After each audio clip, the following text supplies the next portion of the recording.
Whether you are trying to optimize your natural hormone levels in your fertile years or bioidentical hormone replacement therapy in peri or post menopause, the health of your gut has one of the biggest influences on your hormone health and how you metabolize them. Not only that, the gut influences your body's ability to lose weight and thrive in every aspect of your health. My guest today is known as one of the top gut specialists in the functional realm. Dr. Grace Liu PharmD is an IFM trained functional medicine practitioner and founder of the Gut Institute. She's a clinical pharmacist with a doctorate in practice for 20 plus years and specializes in complex disease management. Dr. Liu consults and helps clients gain optimal performance through rebuilding the gut microbiome after damage from modern living. She uses nutrigenomic tools and other advanced functional lab testing to give the solutions, strategies, and treatments that reverse modern gut dysbiosis and disease. You can find her at thegutinstitute.com. Welcome, Dr. Liu. It is such a pleasure to have you here and meet you. Yes, thank you. I've heard so much about you, Karen. I'm so excited. I know. I've heard so much about you too. I felt like we already knew each other before we even started today because my assistant Jessica has seriously been telling me for probably a year, Karen, you've got to get Grace on your podcast. She's so amazing. And I'm like, I know she is. I'm going to get her on my podcast. And I finally did our it. paths, didn't cross yet because we have so many mutual friends in all the, advanced progressive fields, anti-aging, regenerative medicine, peptides, hormones, everything. So Yes. we're going to meet soon at Dragonfly. So I Yes, we promise. are. I can't wait. We're all coming Okay. out of our little pandemic bubbles. So it's all Yes, great. that's it, right? Yeah, this year's been like the first year that I've actually gone out and traveled throughout the States. I've been at these speaking engagements. It's been so amazing and some of the best times just to meet up with all these women. And Nat and I talked about it on the last podcast that we did together. And we were all giggly about how we spent, all this time together and in person, living together in an Airbnb. It was And you have such amazing. an amazing voice and articulation. Like you're such a great speaker. It's going to be so Oh, exciting. thank you. Thank you. Well, I want to pick your brain on so many different things, but I'm going to try to keep it to an hour. I want to pick your brain too. Yeah, it goes vice versa. Awesome. So, first and foremost, I want to ask you, does everybody have a leaky gut?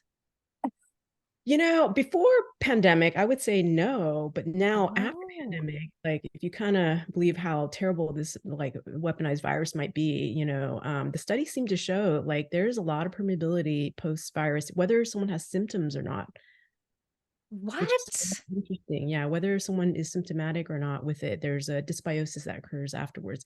And I wonder if it's because the virus SARS-CoV-2 binds the ACE2 receptor, which is in the lungs and found in the lining of the gut. And if some Oh, don't have enough bifidobacteria longum, particularly longum strain, they will have more symptomology and more respiratory distress and even death, mortality, and morbidity. That's We have the highest strength on the market. Like in our powder, people get 1 trillion bacteria, and 60% of it is this one species, Bifidobacteria longum. And studies just show over and over how important it is because it regulates the tightness of the mucosa. It's one among many, but it's so special.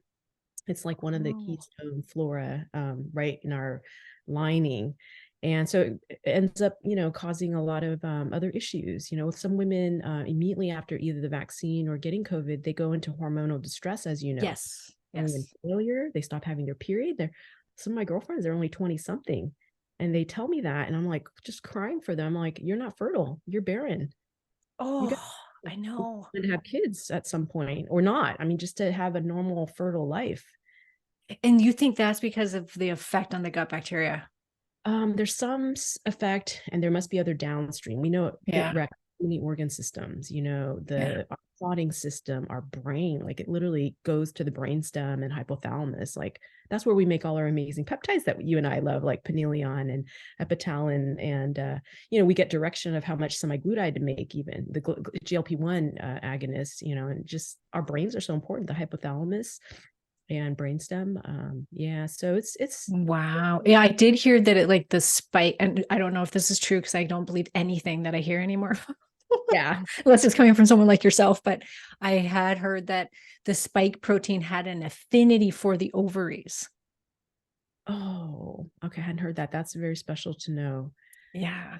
Mhm. That came from my naturopath. So I don't know where she though got that from, but to me, it just made sense because there was so many problems with women's cycle afterwards.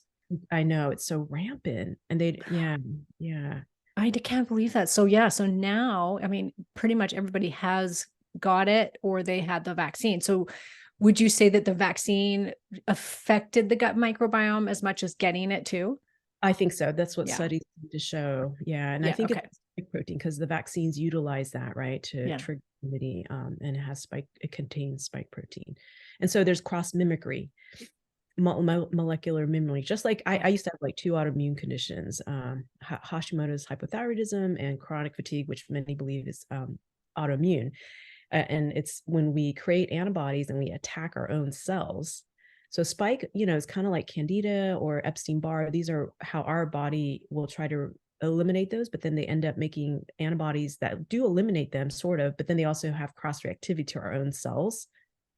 And we start attacking our own body and create autoimmune disease. I think spike seems to have like a downstream effect like that. Okay. Yeah. Yeah. And genetic mimicry is like when you Yeah. eat gluten and you've got Hashimoto's, then it's the genetic makeup between gluten and your thyroid gland is very similar. So your body will start to attack the thyroid, Yeah. which is And that's just like mind boggling, really. Yeah, and that's why I'm so grateful for the tools we have available. Like I couldn't lose weight after COVID Delta, and I didn't think I had a problem, but then I couldn't lose 10, 20 pounds. It's like, you put on the COVID-19 pounds during pandemic. Yeah. Everyone's all, Right. Yeah. you don't see your friends anymore.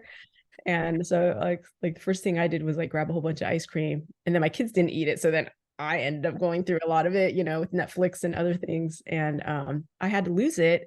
And usually it's not that hard. Yeah, granted, perimenopause and all that makes it a little bit harder, but I had no excuses. Like it should have come off. And so I was able to utilize like a lot of the peptides, which helped me to lose, about 20 pounds. And it just wasn't coming off before that. And if it weren't for the peptides, I wouldn't have been able to heal from COVID too. Right. I, Yeah. the spike syndrome is kind of intense. Yeah. Yeah. And people have some form of mini long COVID kind of, they don't have to have the full on dysautonomia and like high fibrinogen clotting syndromes, high blood pressure or, um, other problems, but I had some mini version of that had a lot of insulin resistance and hormone problems. Wow. So yeah, that's like multifactorial. So getting the COVID not only affects the gut microbiome, which then would affect your ability to lose weight, could make you gain weight, but then it's also having an effect on the hormonal system and possibly shutting down these very vital hormones that are needed to have a proper functioning metabolism as well. Yeah. Or just to feel female. Yes. Mm-hmm. Yes. Yeah. Yeah. Yeah. Exactly. Yeah. Let's talk about how is it that our gut does affect the health of the gut just in general, minus COVID. Just how does it affect our hormones? Because right now we're living in an environment that is very gut destroying. Like even for us that are very healthy, Yeah. I just feel like there's no escaping it, like with everything that's in our food and the toxins that are around us. And we're seeing this epidemic of hormonal problems in women. I mean, yes, in men, but way more so in women. Yeah. And I think so much of it is stemming from the gut. And can you tell us then, like, how is it that the gut has anything to do with the hormones? So there's an amazing study by a professor in Australia at the School of Pharmacy. I'm a pharmacist by trade. So the School of Pharmacy in Adelaide, he did a study. His name is Tremolin. And he had a bunch of like really, healthy men. They were like age 18 to 40. And their BMI was like really good, like 19, 20. So they're really healthy men. And he gave them a small dose of a gut bacteria that's known as a pathogen. That's the cell wall of it. So it's like a parabiotic. He gave them zero 0.8 nanograms per kilo based on their body weight of this toxic cell wall from gram negative bacteria. So bad Um, stuff. Bad stuff. Yeah, we all have some degree of it. But when we get after antibiotics, we have more of these. We have more candida, yeast. We have more of these gram negatives like E. coli and all their friends, Enterobacter, Enterococcus, things like that. Klebsiella, Citrobacter. These are a great cause for a lot of autoimmune diseases, like rheumatoid arthritis, like what I had, Hashimoto's, or any kind of fibromyalgia, things like that, and autoimmunity in the gut, like irritable bowel syndrome or inflammatory bowel disease. So he gave this to them, and when he measured their testosterone, this was a testosterone study, within 6 hours all their testosterones tanked. Healthy guys, it came back up again, no problem. So when I heal people's gut, I don't even do hormone replacement. I don't really give progesterone to women until they really, really, really need it, because if they have a lot of inflammation, their aromatase is going to be high activity. And what you give them will go into estrogen, whether it's men or women. If men get testosterone, a lot of it will go to estrogen when they have inflammation in the gut.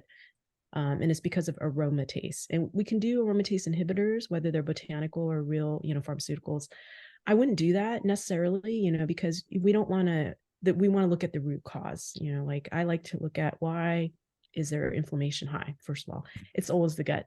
After the average number of antibiotics people have, which will lead to leaky gut, because you don't have these keystone flora to be the guardians, right, to keep the gut tight, then it just naturally becomes leaky.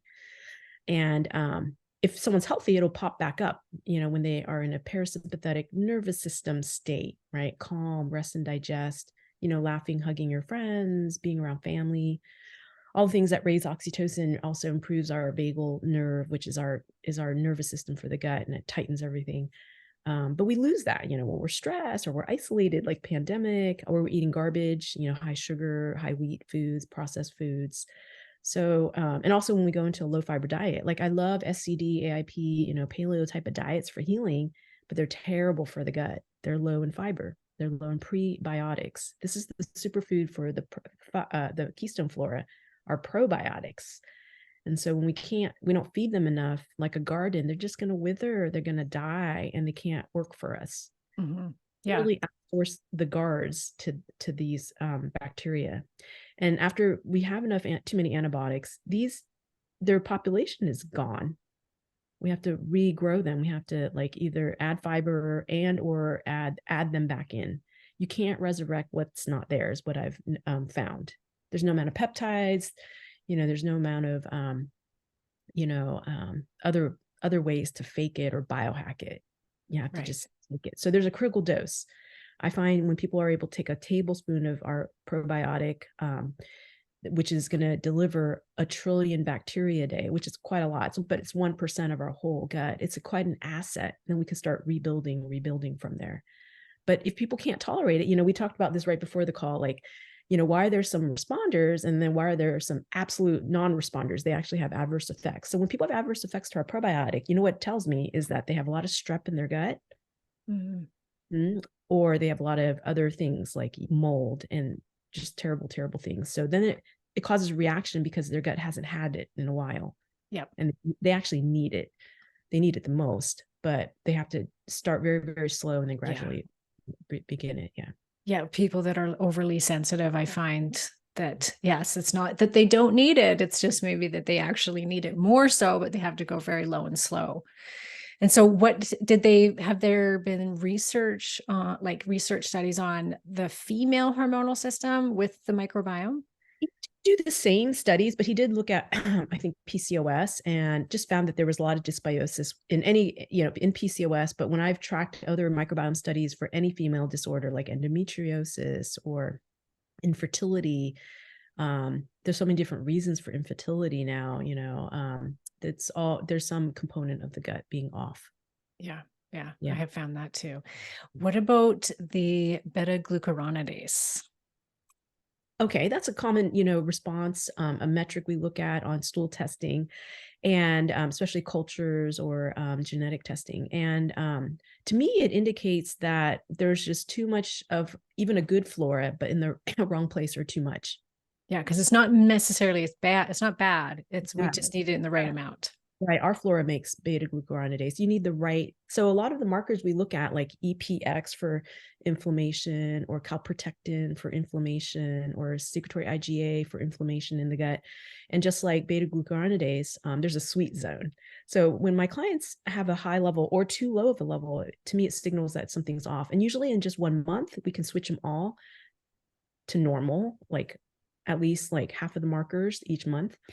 And it just has to do with balancing the flora by weeding, seeding, feeding. That's the notion I love to share with people. Like it's like a garden, and eventually it'll get to a non-inflammatory state when we look at the root cause of inflammation. And usually it's because there's not enough of these to counteract, the pathogens. So there's not enough to counteract the deleterious effects of parasites. Who has parasites? We all have parasites. Yeah. Centenarians have parasites. Healthy rural farmers have parasites. It's all, healthy rainforest people have parasites. It doesn't matter, but we make such a big deal of it in the functional medicine world. It's really not a big deal. You can go and try to, eradicate all the parasites, but they'll just come back again and cause problems if they're not balanced with good flora. Yeah. And same with like, we look at yeast. We actually need yeast. Yeast is a component of our gut. Do we need H. pylori? We do need H. pylori. I'm a big fan of Martin Blazier and his book, Missing Microbes. It helps.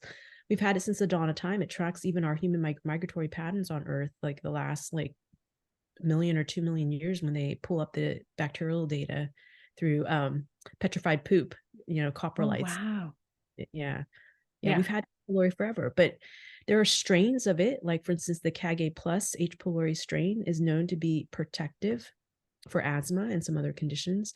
And if we don't have some of the good H. pylori strains, we're at higher risk for certain cancers, like adenocarcinoma, for instance, which is a very fatal cancer in the gut and the esophagus.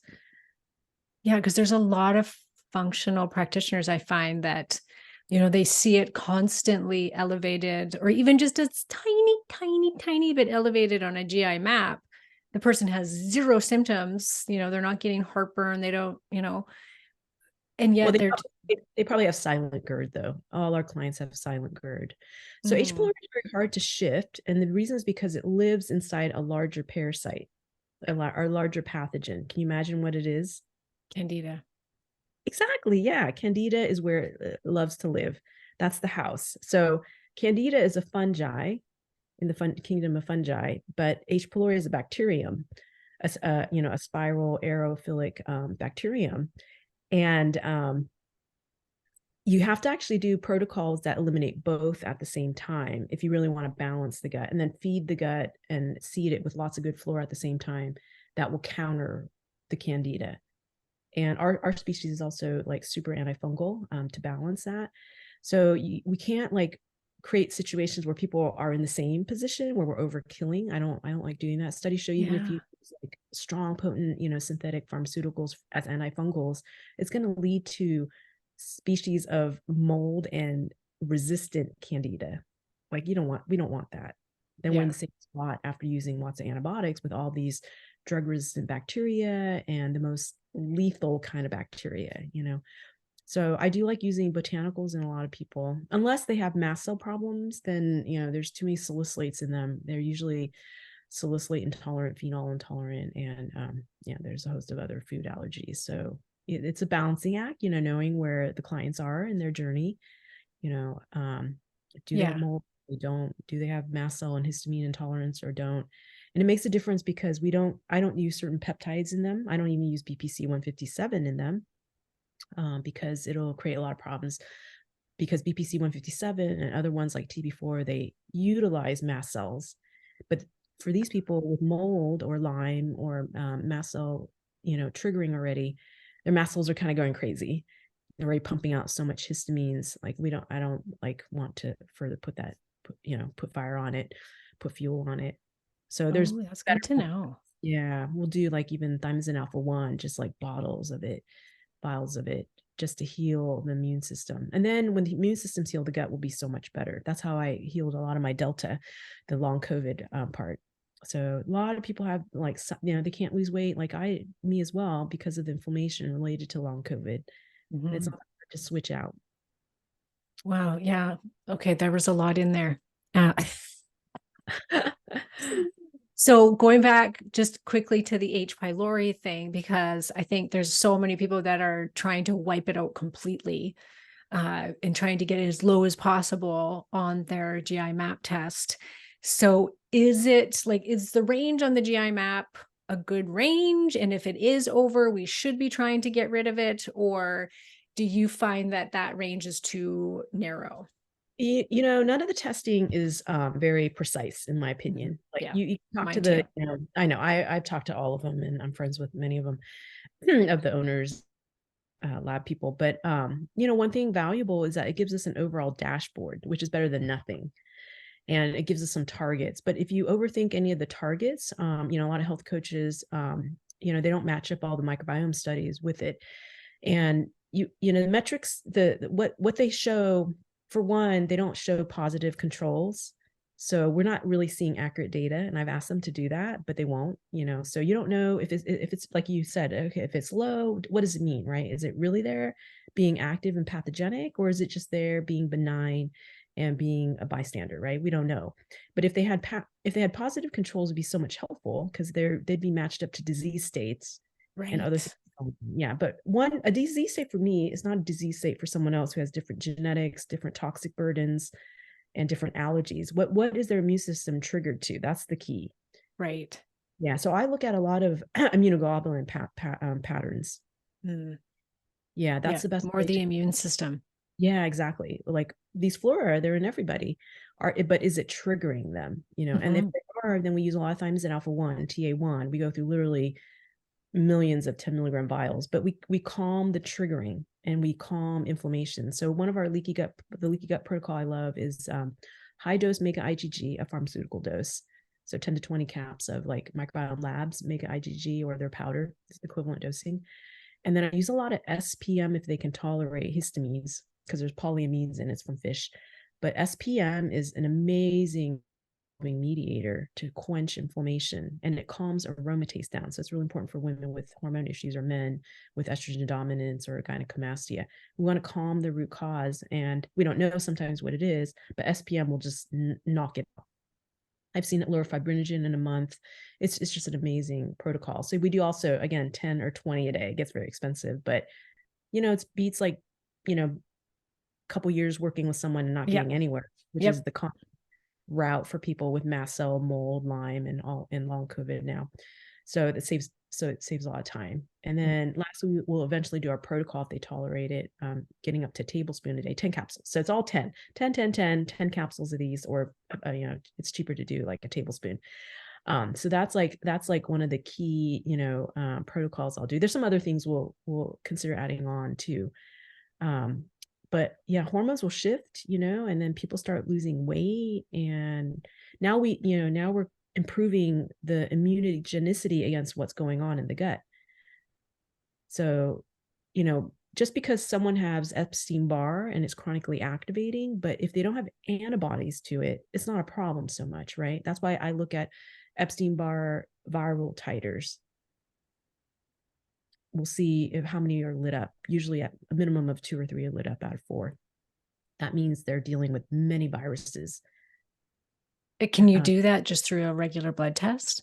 Blood tests, yeah. But if they light up negative, doesn't mean anything. If they still have a lot of fatigue syndrome system, and their gut's not getting better, or their hormones aren't getting better, usually you got to find the virus that they're lighting up to. Then it's probably CMV. You can go down the whole list, Coxsackie virus, is it HHV6, 7? It doesn't really matter, usually it's going to be all of them, like, so, but if you know one of them, then you have something to track. It's all a matter of like what's on the dashboard, and, how to track it. We can find antibodies to Candida. This is a test that people can do in Canada or USA, but it's Mosaic, which also was Great Plains. We look at the anti-Candida and anti-Saccharomyces, the yeast markers on the food panel. It's so brilliant. They have it on their food panel, because where food is, there's yeast and Saccharomyces. And if someone's lighting up to the yeast, that's not acceptable. So we again do a lot of TA1 and the calming, anti-inflammatories, and then we get those better controlled. So then if they're not launching antibodies, They're not having that molecular mimicry and the cross reactivity anymore. Everything calms down. Then aromatase goes down. We'll see in men, their free testosterone will triple. For women, each month, their progesterone will double. Wow. Just by addressing the gut. We don't do anything else. Yeah. Just Yeah, inflammatory pathways, support their adrenals. Yeah. And then the gut. We do right. antifungal and antibacterial protocols together. When we see parasites, then we do antifungal, anti-parasite protocols. When we start lighting up the virus, seeing the virus lighting up, we do antiviral and antifungal protocols, like all in parallel, concurrent protocols. That's the key. Is there something that somebody could do that, if a lot of people can't afford all the extensive testing because it gets to be a lot? Are there, if somebody's got hormonal problems or they're just wanting to simply address their gut because they want to take hormone replacement therapy, they're in menopause or they're, in fertile or perimenopausal years, and they just want to try to support their hormonal system.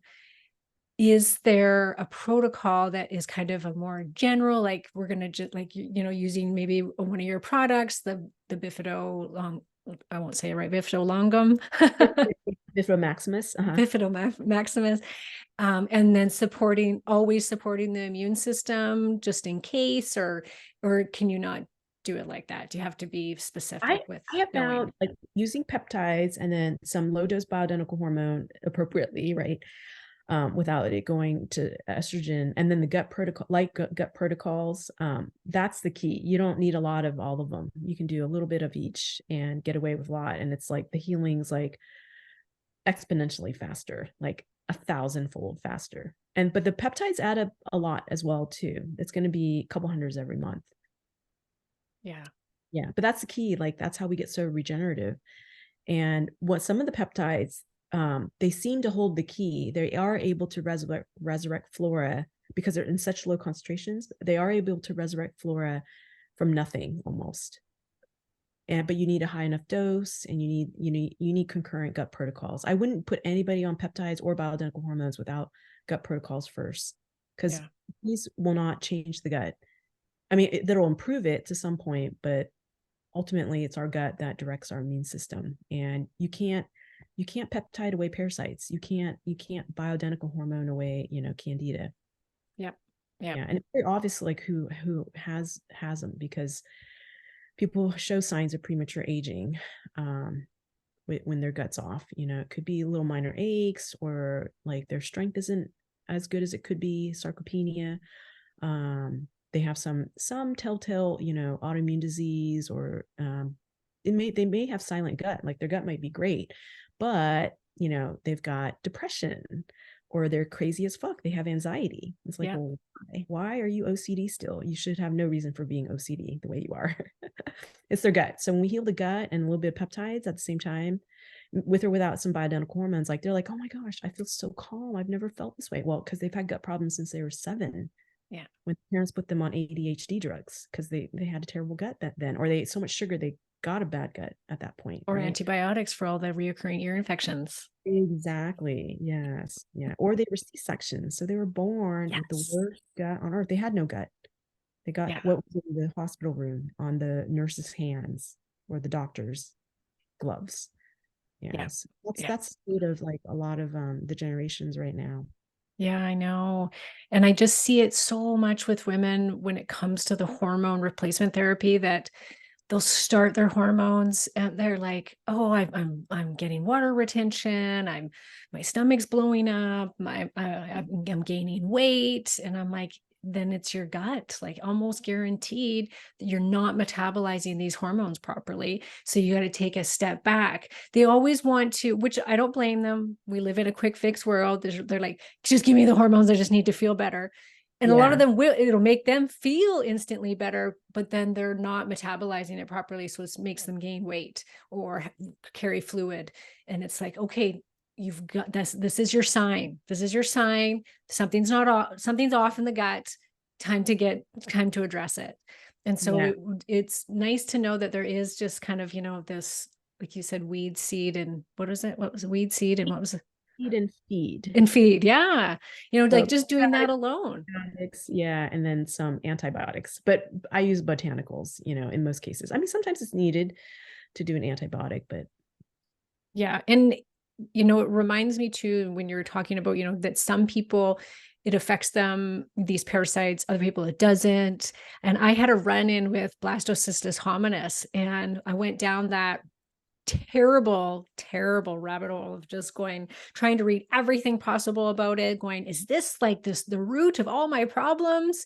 And seeing what people were doing to try to eradicate this parasite, and, triple antibiotic therapy for months on end, and just like destroying their systems.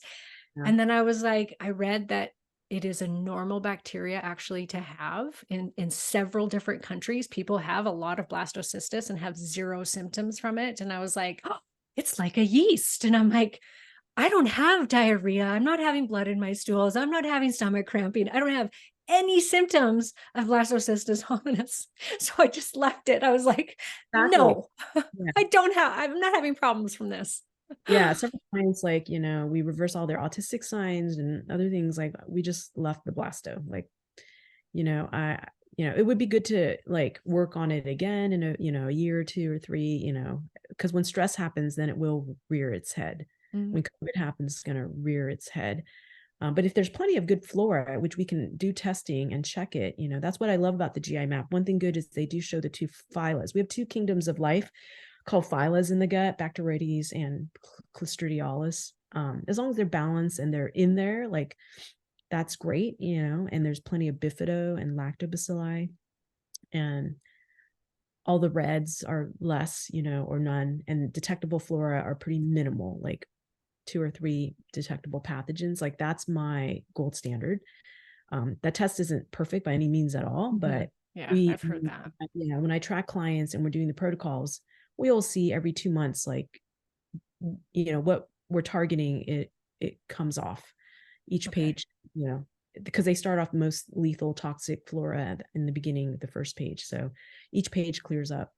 And then we want to, the most important is to get in the good flora. Those are our assets. It's like a bank account. Like, you want assets.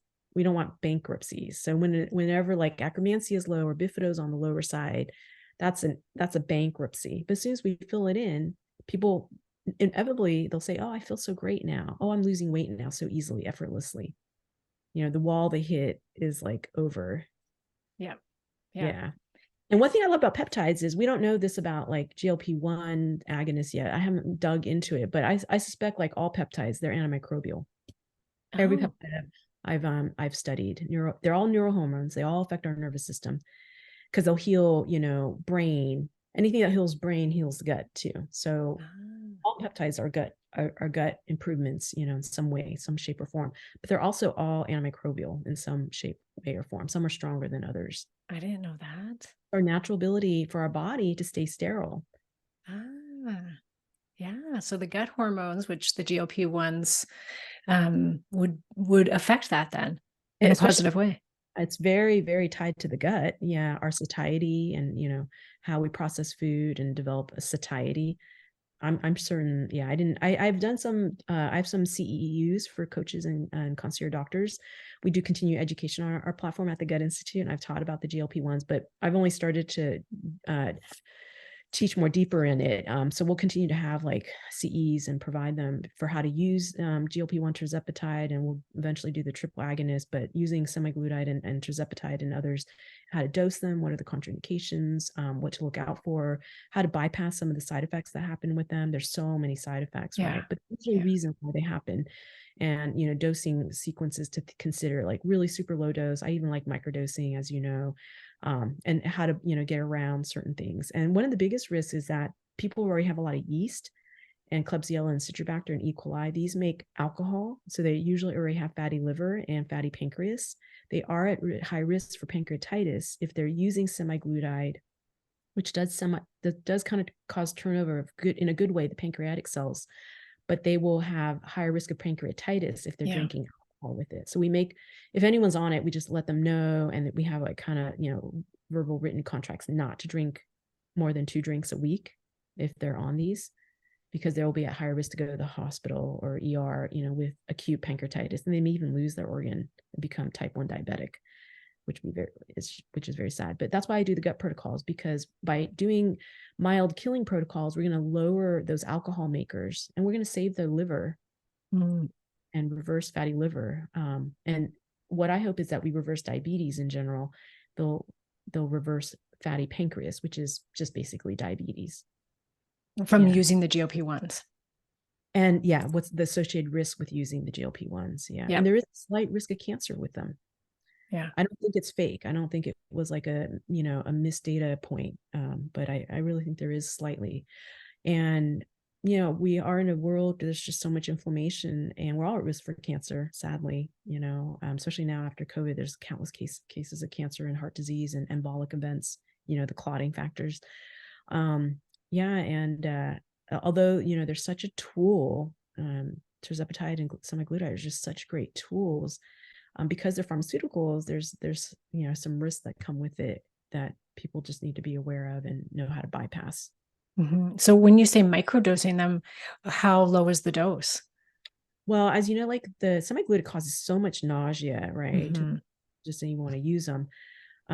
But studies show, like, even at low doses, they can be very effective for fat loss and weight loss, and changing like white adipose, which is kind of a inflammatory fat cell, to a brown adipose cell. So for semaglutide, like, we go up to 2.4 milligrams a week. I'm okay with people using 0.5 milligrams up to 1 milligram a week to just see some of those benefits and have some mild appetite, changes and shifts. Because then they also eat emotionally less, and the funny thing about the GLP-1 agonists, even semaglutide, but the dual agonists particularly, because they got the glucagon effect with it, tirzepatide has the glucagon effect, is that when people do CGM, continuous glucose monitoring, what we'll see is that the data points, just instead of like up and down with meals and all the insulin resistance from all the inflammation, that happens with, their diet, or, toxins or yeast or whatever it might be, and COVID afterwards, it'll just get even. And so people's cravings just shift based on that. If your sugars aren't tanking and you get hungry, I think the sugars tank because people's flora are directing all that. Right. I used to have a parasite called Morganella, a bacterium. And as soon as I took antiparasitics and antifungals, I lost 10 pounds instantly, and my cravings all went away. I used to crave sugar. Well, it turns out Morganella makes serotonin when it gets fed. Well, it gets fed with sugar. So it made me happy, but then I'd chase it because then my sugars would drop. Their populations went down. And they sent out danger signals. They wanted to get fed again, and they got me to crave sugar again. I'd eat a candy bar again. They'd get all fed. I'd get all happy again. Interesting. They do with us. Same with candida, same with all the other ones that make alcohol and other, mood altering chemicals. They make tons of mood altering chemicals, dopamine, alcohol, everything. But we can, using semaglutide for that reason, just a low dose, we don't get so many of the side effects. And then while we're shifting the gut, when we use probiotics, studies show we naturally raise GLP-1. Yeah. When we add fiber to that, that's the powerful piece. Fiber alone, particularly ones that feed these kind of flora, is the one that regulate our immune system. They get really happy. And studies show just adding fiber alone, not every fiber will do it, but any prebiotic can help to raise GLP-1 as well. So until we actually get natural GLP-1, in the body again, these are just fabulous tools in the meantime until the body heals enough and they can make it on its own. Yeah. Do you think that that's maybe one of the reasons why our GLP-1 maybe isn't the greatest in society anymore, which is one of the reasons we're not losing weight as easily, because we have bad gut microbiome? Absolutely. Yeah. And people just don't work out enough. Our kind, we used to forage for food, carry water everywhere, and carry babies. We barely walk down our driveways now. So our level of activity, studies show also exercise will increase GLP-1. People just aren't moving their ass enough. If you do 5 miles a day, I'll guarantee you're going to pump up your GLP-1. But there's this chef I love, she really supports like my theories. Her name's Nadia. She won the Bake Off. So she's eating tons of gluten, sugar all fucking day long. Right. Yeah. She must have she must have ballooned out, because she has a story. In 9 months, she lost 75 pounds, which is several stones in London, right? And how does she do it? She walked 5 miles in the morning and 5 miles at night. Literally, that's 10 miles a day, 20,000 steps a day. In 9 months, she hit her goal. Well, she naturally raised her GLP-1. Wow. Yeah. Yeah. Of course. Well, Mhm. I just got it myself. Well, not just, probably 4 months ago now, maybe more. I got a standing desk with a underneath treadmill. And so I walk all day long now at my desk. And Awesome. I think Absolutely. it's just done wonders for me. That's awesome. Yeah. And that's what people can do. Like if you're sitting, but that's such a common thing, sitting at a desk all the time. Yeah. Get yourself a treadmill to start walking, and you get used to typing and walking. I just, even if I have to go really slow, I don't care as long as I'm moving. It's fantastic. And I think it really helped with the weight loss when I did the tirzepatide. Like I really feel like it really enhanced my results. Yeah, they can synergize. That's beautiful. Mm-hmm. Yeah. Yeah. No, I'm pretty happy about it. So what about acromencia? You mentioned that one, and I know that that's like people talk about it a lot and how we have to feed our acromencia in order to lose weight. Is that the case? Well, Akkermansia's best friend is Bifidobacter longum, the longum I talked about, and lactis. So the two L's, Bifidobacteria lactis as well. Studies show when those aren't present, Akkermansia won't grow. You can feed Mhm. it all you want. You can take the probiotic. It won't latch on. Ah, Yeah. so no point in taking the probiotic for it. Yeah. So some people do, and then they wondered, like, oh my God, I spent a lot of money on this, and it's such a low dose. It's hardly nothing. And they don't see any results. And then we retest, and it's because, they haven't anchored this flora in there, I think. And not every prebiotic will feed Akkermansia. Like a lot of the studies are inconsistent. What seems to show like it really works is the inulin FOS, which is super cheap. You don't have to buy pomegranate extract or apple green fiber extract and apple skin extract, things like that. Like if the friends are there like these and you feed these love inulin, but that's a FODMAP.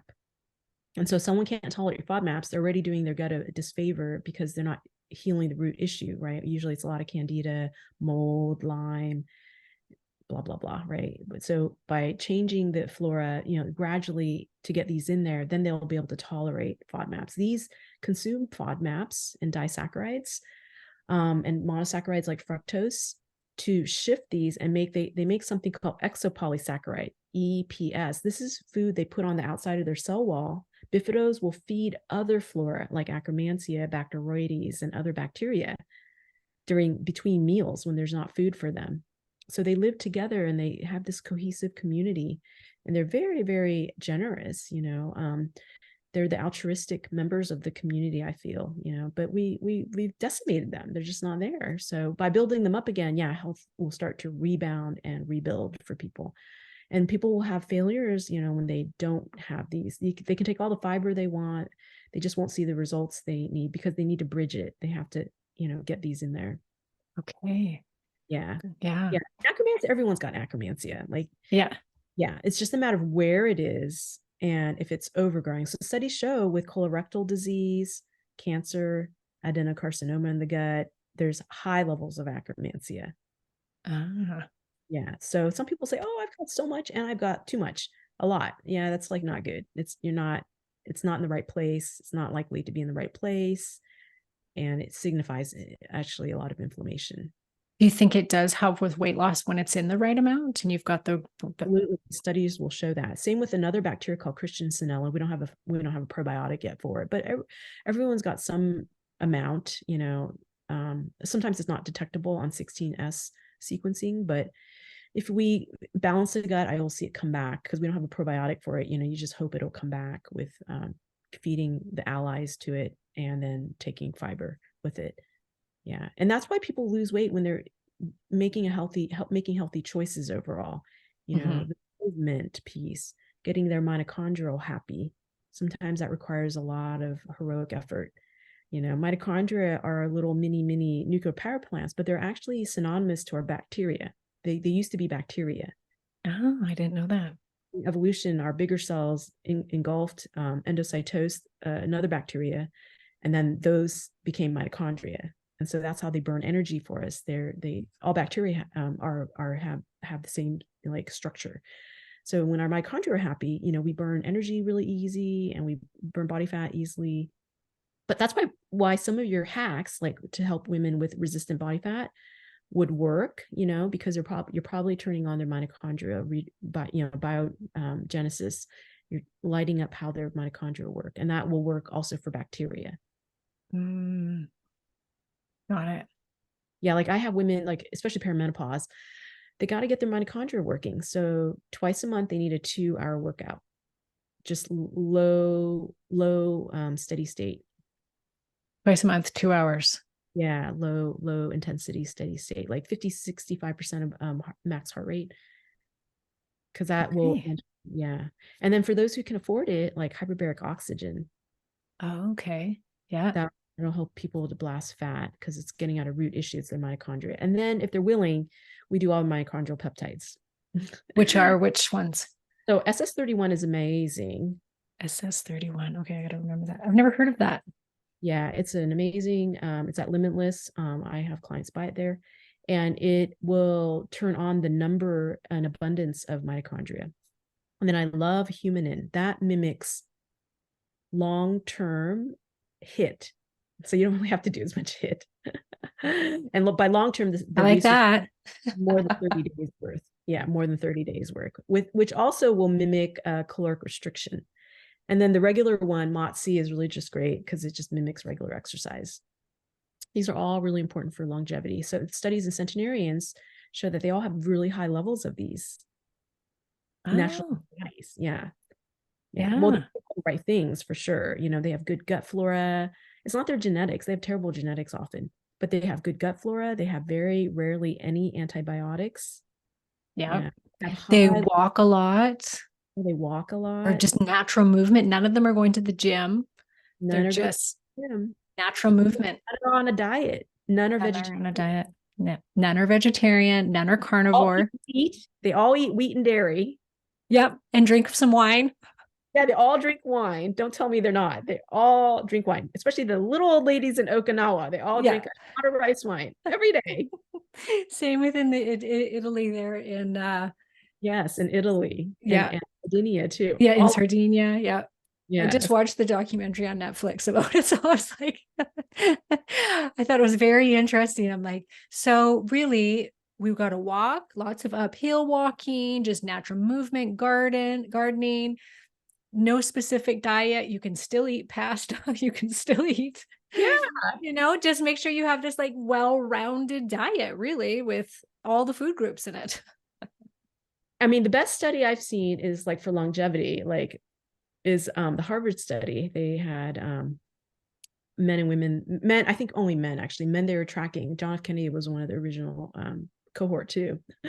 And they found, it didn't matter what supplements they took, their diet, nothing you would traditionally think, exercise, alcohol intake. It had to do with the quality of their relationships. So when you look at centenarians, they have a great relationship with all their friends and family. Yeah, great community. Yeah, the heartbeat of the land. They are in tune with the land. They eat off the land. They all have gardens. And so they're getting the soil microbiome. Like I have another probiotic called Microbiome Mojo, has several soil probiotics in it. Because we don't get it now. We live in such a sterile world. Our spinach is sterile, like we're not getting the land, even the flora from the land. Mm-hmm. And I think they have relationships with themselves. They're not hard probably on themselves, and they take it easy, and they live with their families, and the sense of community was huge, and sense of purpose in life. That was another one that they had for longevity. Exactly. Yeah, I loved that. Is there a way to get the good probiotics out of food? Like, what about fermented foods? Should we always we're being told, eat lots of fermented foods, drink your bone broth. Absolutely. I think it's very important. But they only have like a narrow band of the flora, but they're really important flora. Yeah. I always feel great when I'm eating more of that every day. And our probiotics are safer for people. They're SIBO safe, and they're really safe for people with histamines and mast cell intolerance because they're histamine-free species. So it's really interesting. These species, which are right at our mucosal that protect it, they don't make a lot of polyamines or histamines that irritate the gut lining, but we still need those. We still, because histamine is an important signaling molecule. We use it all day long. It's just when people are ill, when their mast cells are stimulated and their immune system's hyper triggered, they have a problem with fermented foods. But otherwise, yeah, we need them. They're great, and they come with all the acidity, which our gut, if someone's been impaired, they need that acidity. Mm-hmm. Yeah. And when you say, like we need to be eating a high fiber diet, or when you say fiber, are we talking vegetables, fruits? Or are you also meaning like the beans and the grains? So I wish I meant just fruit and vegetables, but like most studies will show, like you barely get 5-10 grams a day from fruits and vegetables. But when you're talking about resistant starches, cooked ones, I don't talk about raw, because raw feeds yeast and they feed E. coli, and most people have that, so it's not safe at all. And so the same flora that eat sugar will eat the raw starches, which is so interesting. And also raw starches, if you understand ancestral nutrition, they're all packed full of anti-nutrients, lectins and antitrypsin, anti-proteolytic enzymes. Like they block our digestive pancreatic enzymes to break down So food. do you mean like when somebody will go and just take like a spoon of raw potato starch or whatever it is, like that stuff like that? Like Me the fuck out. Yeah. yeah, So many yeah. people It will get, killed me when I tried that. Just my gut, I was keeled over. yeah, it feeds flora that are pathogenic, basically. Yeah. And raw wasn't eaten by our kind. We cooked, No. we had fire. So even herbivores, cows, they won't even touch raw tubers. Not, Mm. Studies will show it'll cause like pancreatic tumors for them if they consistently eat raw tubers. So cooked is ideal, because when you have plenty of acid, like if you take fermented foods with it, or eat lemon juice, drink lemon juice, or eat lemons, or a salad dressing high in acidity, right?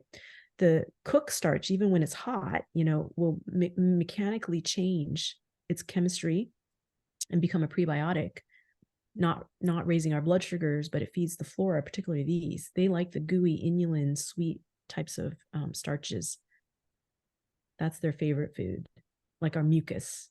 A lot of the cooked starches, they become mucousy kind of, and that's the consistency that in the chains of carbs that these flora really love to keep us healthy. So like lentils, like a third of a cup of lentils is like 12 grams of fiber.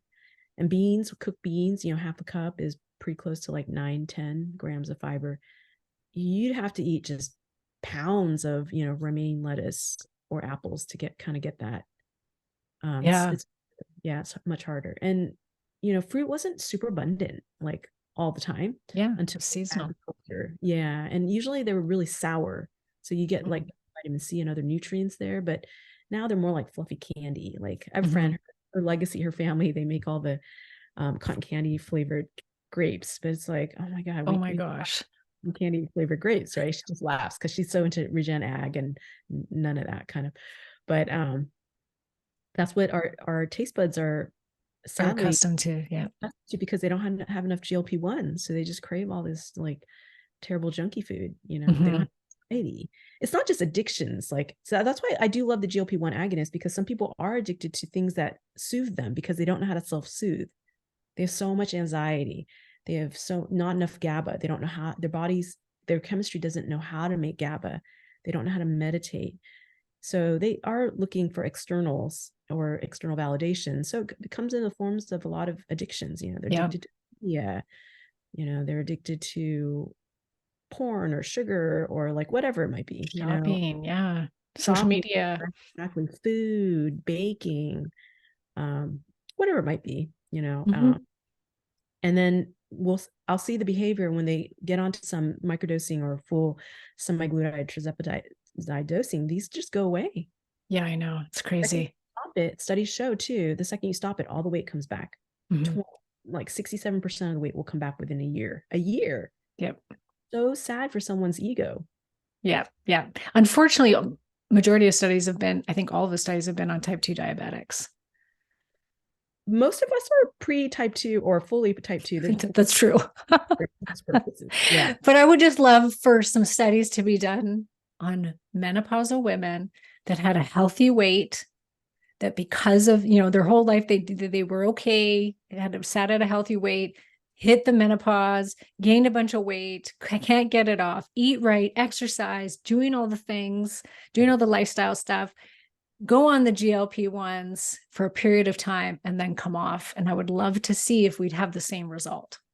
I'm sure it'd be way less than 2/3. Yeah. But I've seen people get off it, including for me too. Like there's definitely like a regain or rebound. Yes. Yeah.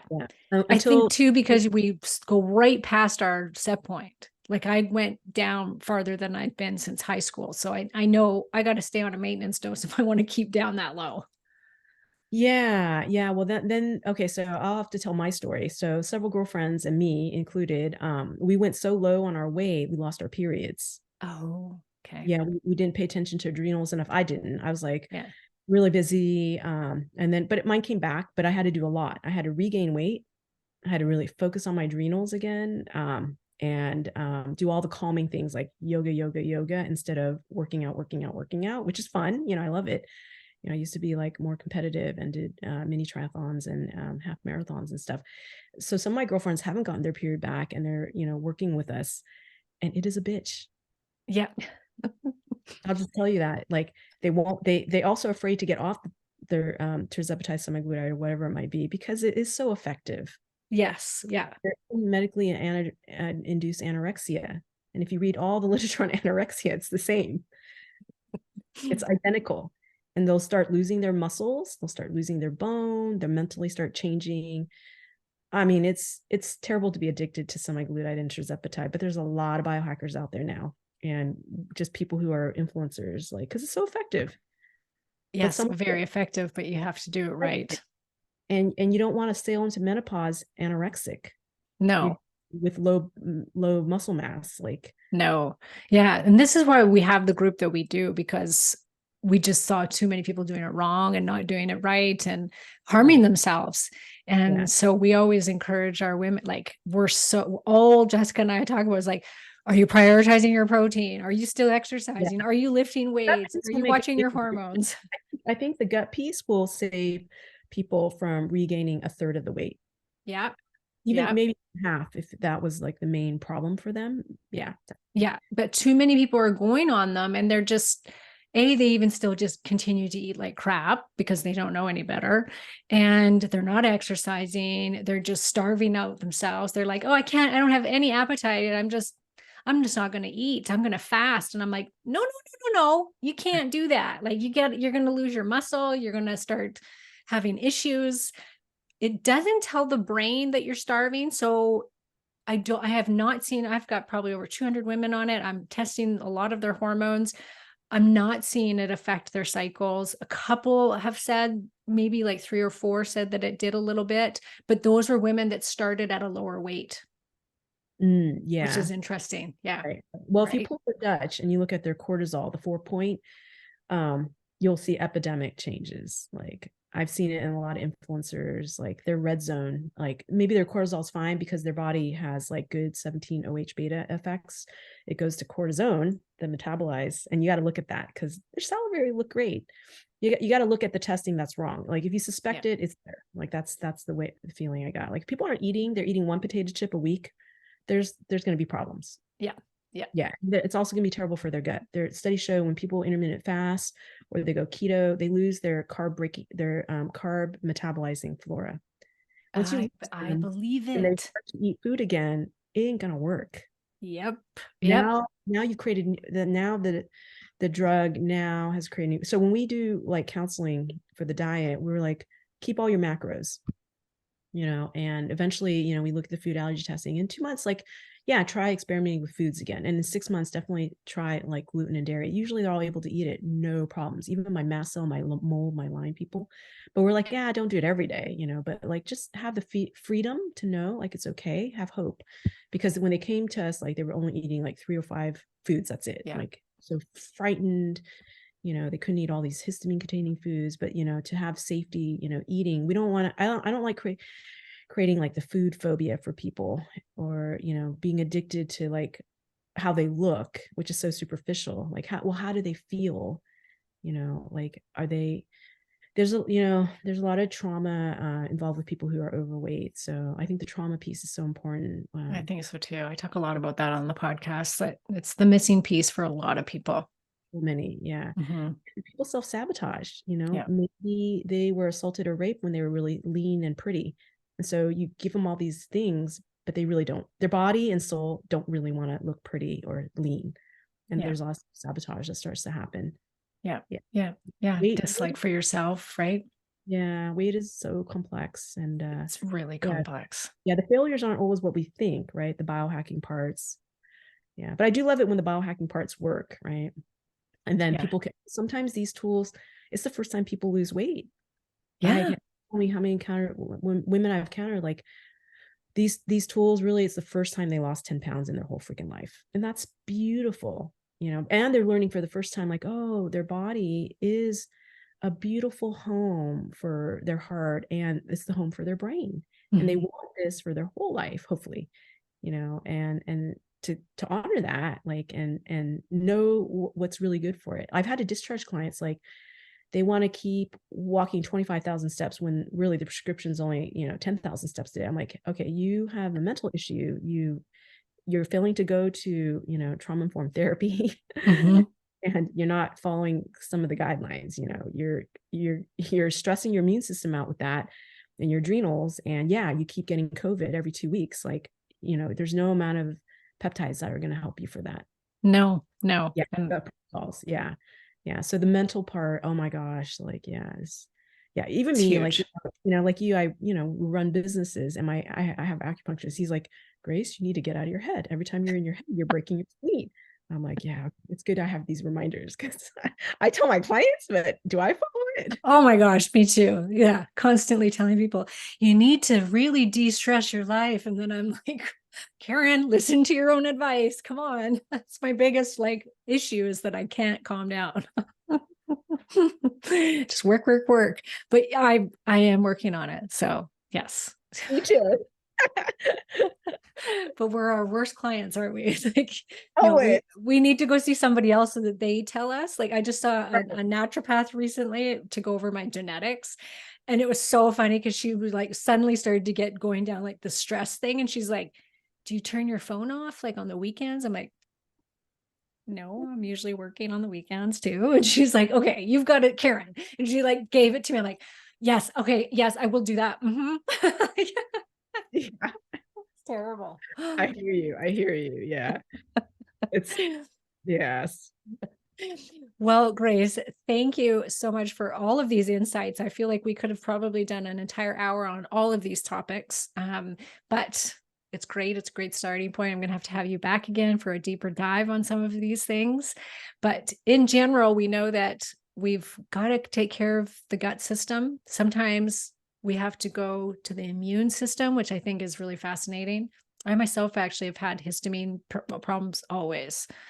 And so it's interesting to hear, like, don't do the BPC 157, because I was going to go and buy some of the really expensive supplements and start taking them, thinking, okay, maybe that's what I got to do. But now I know it's the immune system that really needs to calm down first before I start doing the gut stuff. So yeah, there's like just a sequence, TA1 first, and then maybe the mitochondrial ones. There's so many good ones, and then we go further later. Yeah, it's so cool. Hey, the whole world of peptides, it's just I think it's so fascinating, and I think it's this incredible tool that we have now at our access that we're learning more and more about. We're these tools, we really are. Oh my gosh. Yeah, I just had Nat on to talk about bioregulator peptides, and I was just like, this is crazy. I hear they're out though now. Like, you can't get them right now. Yeah, they go in and out. I don't know if to do with the Ukrainian war or what. I don't know. I think so. I think it has a lot to do with that. They can't get them out of Russia right now. Yeah, but fortunately we do have the synthetic ones. They're not identical, but I like them, they seem safe, and anti-cancer. So we can inject them. And then if we, they're mostly like kind of bioavailable. So we can take them orally. It heals the gut that way. Like the route by injection and mouth are just different effects because they're two different universes. Yeah. And we do nasal. That has brain access. Like I had a brain injury with a bike accident. So a lot of times people can't lose weight for that too, because you've like wrangled up your hypothalamus pituitary, the whole HPA axis. So yeah, the injections are great. Like CanLab, I know you I use like that. CanLab. Yep. They have cortigen, and then they have the vessel ones for adrenals. I've blown through 5-10 vials of each of them. Yeah, I had so much healing with that. Yeah. Wow. Yeah. Yeah. So you like the CanLabs for injectable bioregulator peptides? Where do you Yeah. get the oral synthetic ones from? Well, these in USA, they have them on the website, like on Amazon and other websites. Okay. I personally, as a practitioner, many can like well, okay, yeah. So I could possibly sell them, but I don't want to be on the radar totally. So like I just purchase it from reliable, sources. Yeah. Yeah. Yeah. I have a few, I've heard of different ones, but then I've heard that they're bad. And so I've yet to find like something really solid as far as the bioregulator peptides go, except for the anti-aging site. But Yes, right. right now they don't have any. Oh, yeah, bummer. I know. I was looking No. for an one for a client. Yeah. Yeah. Yeah. Yeah. It's tough right now, but you can get some of them in injectable. So I think that that's kind of the route we need to be going right now Yeah. I for think now. there's 20 even, like, or 10, like there's quite a number now that are available injectable. Oh, that's good. Yeah. And Velon is one of my favorite, but you have to pair it with Penileon and Epitalin. Like alone, a lot of the bioregulators don't work so well. Like you can just do pound lots of them. So it's just like other peptides. Like there's synergism. So if I use tirzepatide and semaglutide, those are great, but I always synergize it with like some other peptides because that's how our body systems are. There's like amplified effect, and you don't have to use such a high dose. That's why I like the microdosing, because we're doing, other healing peptides, the thymosin ones, Penileon, Epitalin ones, and all the mitochondrial ones I mentioned to you for energy. Like just like they're a whole world. I just think they're so fascinating, and it saves Me people too. at the end. Yeah. Mm-hmm. To be able to use less and not getting into all the some of those like pretty gnarly side effects too. Yeah. Mm-hmm. And the mitochondrial ones, then because they're expensive, we can use less because we're using, we're healing the gut, the actual bacteria.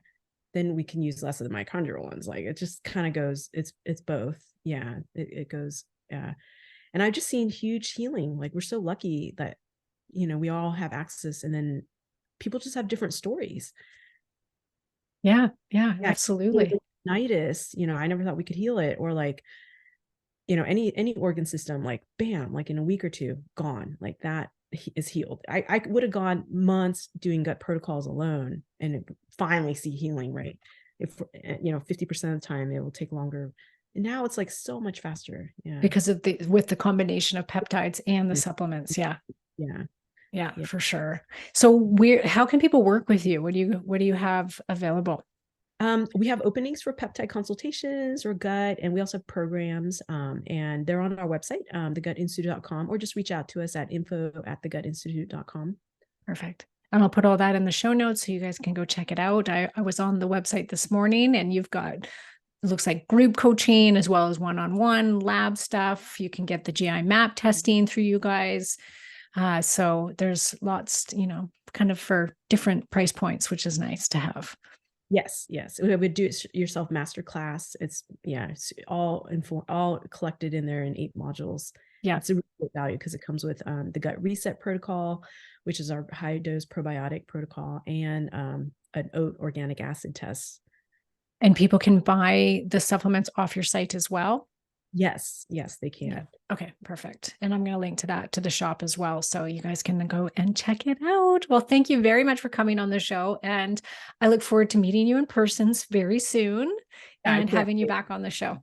Thank you so much, Karen. It was so fun. Thank you.